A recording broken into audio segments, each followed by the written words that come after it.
the songs of Gaia, memoirs of an adventure that never left our hearts. Final Fantasy VII, a Symphonic Reunion Sunday, June 9, 2019. Dolby Theater, Los Angeles, California. Honey-chan and Bee-kun traveled all the way to Hollywood to catch the first official concert dedicated entirely to Final Fantasy VII, one of the most loved games of all time. Final Fantasy VII is a game title that absolutely every gamer has heard. During its time, FFVII was the best of the best, with the best-looking graphics, unforgettable adventurers and the most meticulously written video game story of that time. There's no doubt that this game title completely changed the history of gaming back in 1997. And with such a huge success under its belt, there was no better place to host the Final Fantasy VII, a Symphonic Reunion Concert than in the most iconic auditorium in the United States, the Dolby Theater, home of the Oscar ceremonies. Although the theater had near to no decoration and memorabilia of this colossal Square Enix title, this did not stop the thousands of fans from around the world from finding their way to experience the much-awaited orchestra concert. From gamers of various nationalities to web media influencers, to famous voice actors, all the followers of FFVII series through the years were certainly present there. It was exciting to see so many people gathered there. Some of them were dressed so nicely and formal. Others really put effort on showing off their love for video games, with all their game-themed pins, buttons and shirts, and some few even dressed to cosplay as their favorite FFVII characters just to watch the show. It was truly amazing. With the orchestra being held in Southern California, it was no surprise for me to hear some of the fans speak Spanish here and there, but what was truly a surprise was all the Japanese fans that were present at the venue as well. Hearing all the mix of languages truly made me feel happy. FFVII was definitely a game that was famous all around the world.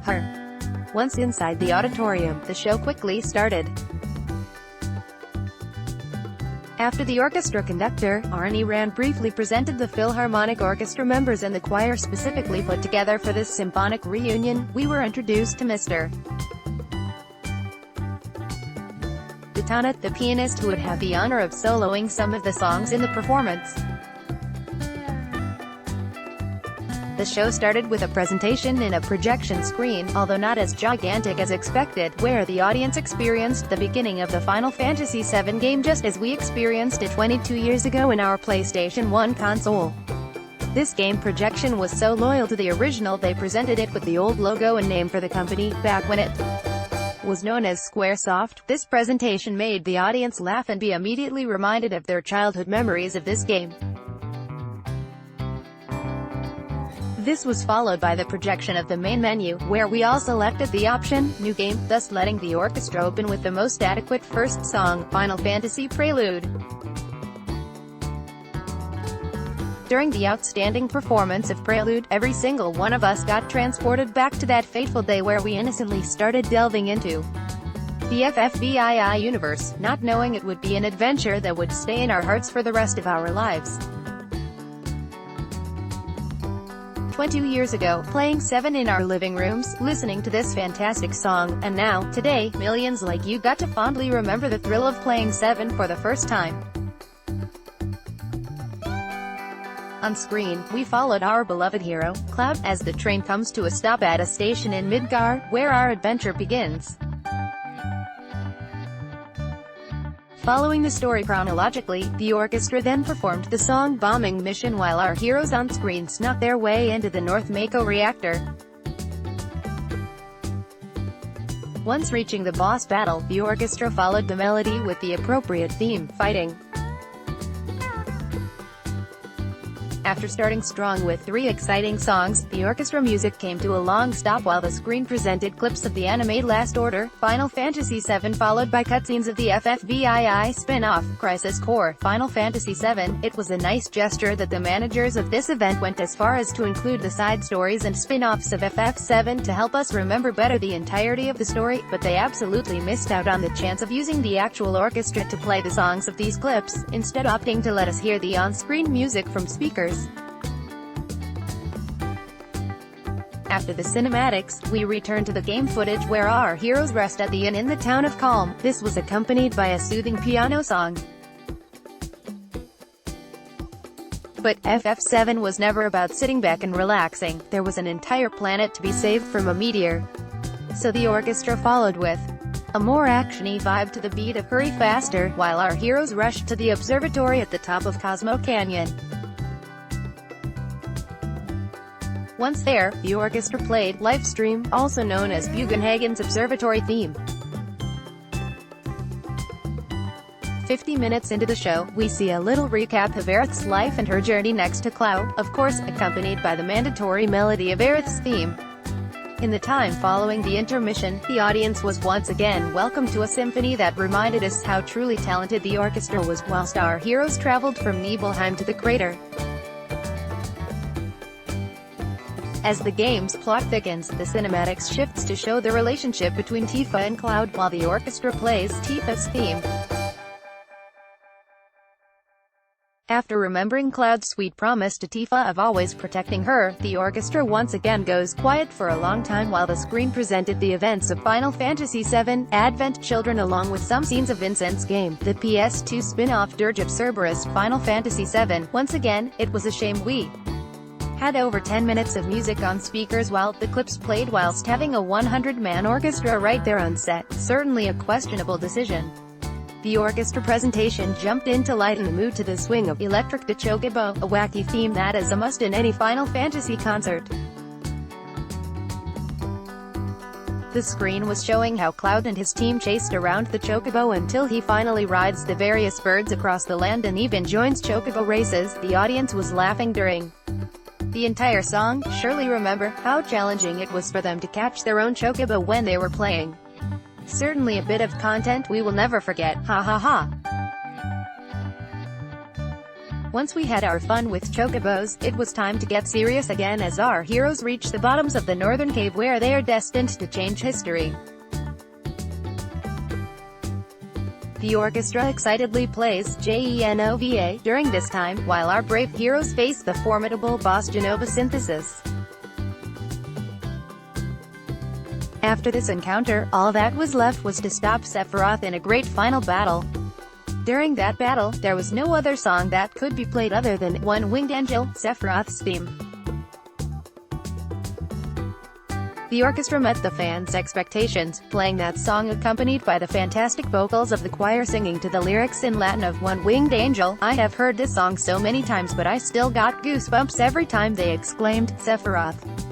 Truly a masterpiece. The concert concluded with the Symphony of Final Fantasy main theme. The game ended, the credits were scrolling and everyone was getting ready to say goodbye, maybe waiting for an encore, but we got something greater. The orchestra conductor announced a special guest. At this point, everyone was expecting Nobuo Uematsu to come on stage, but instead, invited to the stage was the director of FFVII himself, Tetsuya Nomura. He didn't have much to say to the audience, so instead, he decided to show the newest trailer for the upcoming Final Fantasy VII Remake for PlayStation 4. After we heard the name Nomura, we knew he was definitely showing us the latest of 7, as he has previously used his appearance on Kingdom Hearts orchestras to give us big updates on his latest games.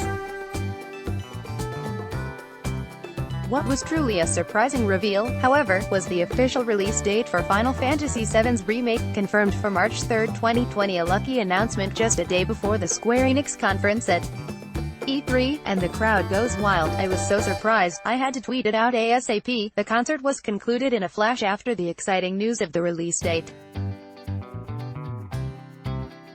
The fans rushed to the small FFVII collectibles shop and everything was sold out just minutes after the show ended. Everyone gathered outside of the doors with their merchandise, some talking about how much they loved the performance, others talking about how they did not play any new arrangements and how most, if not all the show just were songs from previous Distant Worlds orchestra. Around the area, there were a few fans cosplaying as their favorite FFVII characters, posing for individual pictures as well as group poses. As if not lucky enough to have found such a lovely community of video game cosplayers, Honey's staff had the opportunity to meet two famous voice actors from the video game and anime scene. Enjoying the Final Fantasy VII, a Symphonic Reunion Concert was the talented voice actors Matthew Mercer, known for his role as Levi Ackerman from Attack on Titan, Kuritsugu Emiya from Fate Zero series, Trafalgar Law from One Piece and Jotaro Kujo from JoJo's Bizarre Adventure. Accompanying him was the voice actress Marisha Ray, known for her voice acting work in video games as Margaret from Persona 4 Arena Ultimax, Laura S. Arcead from The Legend of Heroes, Trails of Cold Steel and in the Fire Emblem game universe, she voiced Oboro, Makoto, Effie, and Shanna. Voice actor. It was great to see that Final Fantasy VII, a symphonic reunion attracted all kinds of people. Everyone coming together is simply Final Fantasy VII fans, sharing the same room to experience this orchestra regardless of their fame or background. A very special reunion experience indeed. Final thoughts. Anime Midwest really seems to run with the fans in mind. There are so many options in entertainment to help include everyone from young anime lovers wanting some fun to competitive to older otaku wanting to show off their skills and knowledge. Paying for parking might add up, but the benefit of staying at the host hotel while getting free rice, ramen, and soda at the con suite definitely makes up for it. Illustrator, editor, translate to her author, Yaname Roman recommended post, Honey's Crush Wednesday, 5 Cloud Strife highlights, Final Fantasy VIII's block ads. Why?